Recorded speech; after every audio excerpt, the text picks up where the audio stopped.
बोला भी कौन? तो शुद्ध का बेटा अखिलेश यादव। अरे भैया एक बात मुझे बताओ, दलितों की सीट पे पिछड़े प्रवेश ले सकते हैं क्या? क्या दलितों की सीट पे पिछड़े नौकरी पा सकते हैं? क्या पिछड़ों की सीट पे बीडीसी मेंबर बन जाएगा दलित? क्या पिछड़े की सीट पे जिला पंचायत सदस्य हो जाएगा दलित? अगर जिला पंचायत के अध्यक्ष की सीट पिछड़ी जाति पे हो तो वो दलित उसे हथियार लेगा क्या? प्रवेश ले लेगा, नौकरी ले लेगा। अगर बाबू की नौकरी पिछड़ी जाति की होगी तो दलित उस पर चला जाएगा क्या? नहीं जा सकता ना। जब दलित और पिछड़े एक दूसरे की सीट पर ना तो एडमिशन ले सकते, न रोजगार ले सकते और न चुनाव से लड़ सकते, जीतने की तो बात छोड़ो, पर्चा भी नहीं भर सकते, तो भैया कष्ट क्या है? फिर लफड़ा क्या है? फिर तो कुछ ना कुछ गड़बड़ कहीं और से है ना। तुम आपस में दुश्मन नहीं, तुम्हारा आपस में कुछ बट नहीं रहा, तुम्हारा आपस में कुछ छिन नहीं रहा, तुम्हारा आपस में कोई कंपटीशन नहीं, लेकिन फिर भी दुश्मन कौन? तुम ही हो। फिर भी लड़ कौन रहा है? तुम ही लड़ रहे हो। लड़ाया तुम्हें जा रहा है। अब जरा दूसरा सीन समझो। आरक्षण से कष्ट किसे होना चाहिए? अब किसे होगा? आरक्षण से कष्ट उसे है जिसकी सीट पे आपका होनहार बच्चा जाके प्रवेश लेता है। जब कुर्मी का बच्चा टॉपर होता है, जब यादव का लड़का सीपीएमटी में टॉप करता है, जब चमार का लौटा टॉप करता है, जब किसी भंगी की लड़की टॉपर होती है, तो कष्ट किसे होना चाहिए? जिसे होना चाहिए उसे होता है, और वो आपका इलाज कर रहा है। एक नारा लगा जब सपा बसपा की गवर्नमेंट थी, एक नारा लगा कि मिले मुलायम कांशी राम और हवा हो गए जय श्री राम। जब ये विधानसभा का नारा था, इसे माया और मुलायम ने तो समझा नहीं समझे लोग। समझा कौन? जिसके खिलाफ गया। और अटल बिहारी वाजपेयी ने 2 महीने से ज्यादा लखनऊ में कैंप किया था। उन दिनों लखनऊ छोड़ा नहीं था। वाजपेयी उन दिनों भी बड़े लीडर थे, और वाजपेयी के तरीके लीडर का लखनऊ में लगातार 69 दिन रहना, 69 डेज रहने का मतलब था।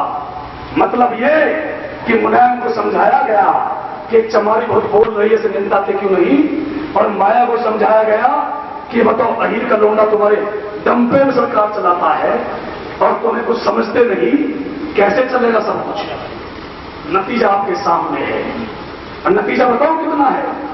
नतीजा इतना है कि टीएमके के लड़के के यहां वह तमिलनाडु में छापा मारा था सीबीआई के दरोगा जी ने। न मुलायम सिंह जी की जबान निकली, न महेंद्र जी की जबान निकली। अभी आरक्षण के मामले में कोई नहीं बोला।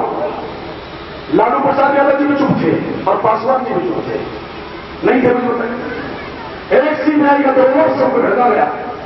हालत ये है, अगर घंटे होते तो हालात कुछ और होते। इस देश में राज करते हम तो उस मिशन के लोग हैं कि मिले मुलायम कांशी राम और हवा हो जाए जय श्री राम, क्योंकि रामपाल के चक्कर में तो न पढ़ने वाले थे ना है। इस रोशनदान को बंद करने की जो कोशिश की जा रही है उसके खिलाफ ये मुहिम है। ये आरक्षण बचाओ संघर्ष समिति की मुहिम किसी एक सरकार के खिलाफ नहीं। लोग कल को कह सकते हैं कि सपा की गवर्नमेंट है इसलिए सम्मेलन करते फिर रहे हैं। मेरी तारीख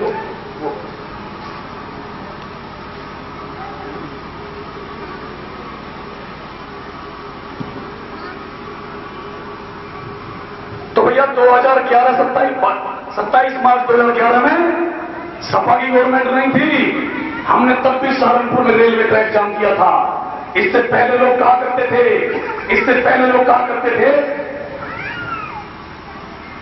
दिल्ली में सपा की गवर्नमेंट नहीं है, ये मैगजीन छपती है, इस देश की बड़ी मैगजीन आपको दिखाती हैं। वहां सपा की गवर्नमेंट नहीं है। गवर्नमेंट चाहे कांग्रेस की हो, गवर्नमेंट चाहे सपा की हो, बसपा की हो, भाजपा की हो, हम हर उस आदमी के खिलाफ बोलेंगे। हम उस आदमी की कौन बोलेंगे जो इस देश में दलित पिछड़ों को लड़ाने का काम कर रहा है, जो इस देश के दलित अल्पसंख्यकों को मूर्ख बनाने का काम कर रहा है। चाहे वो दलित अल्पसंख्यक मुस्लिम समाज से संबंध रखते हों, चाहे वो दलित अल्पसंख्यक ईसाई समाज के लोग हों, चाहे वो नवबौद्ध हों। हकीकत तो ये है कि इन लोगों के साथ भी चलो जितनी बेईमानी हुई है वो भी उसका जिक्र जितना करोगे वो भी कम। और एक बात और बता दूं, ये कहना इस देश के लोगों से, ब्राह्मणवादी लोगों से कि शुक्र करो कि हम बाबा साहब ने हिंदू धर्म से तंग आकर के बौद्ध धर्म ग्रहण किया था। अगर उस समय इस्लाम ग्रहण कर लिए होते तो ब्राह्मणवादी लोगों अल्पसंख्यक में आ चुके होते। तुम अल्पसंख्यक कहलाते हैं, अल्पसंख्यक, और इतने मात्र हो जाते हैं क्योंकि संख्या हमारी तो कम है नहीं, इतने हो जाते हैं।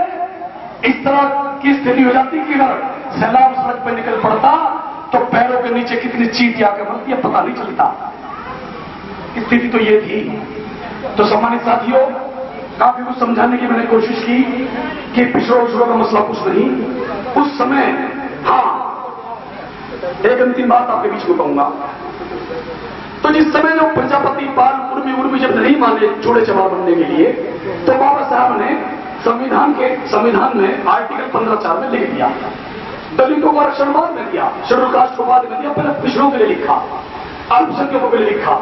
उसमें लिखा है कि बाद में जो जातियां अभी सामने नहीं आ पाई है, जिन जातियों को अभी ढूंढा नहीं जा सका है, उन्हें बाद में ढूंढा जाएगा और उसके लिए उन्हें अन्य पिछड़ा वर्ग से पुकारा जाएगा, उन्हें आरक्षण दिया जाएगा। ये बाबा सब लिख करके चले गए। बाबा कालेलकर आयोग बना, जवाहरलाल नेहरू ने बनाया बाबा कालेलकर आयोग। उसे कहा भी संविधान में लिखा है एक काम करो, ढूंढो जातियों को।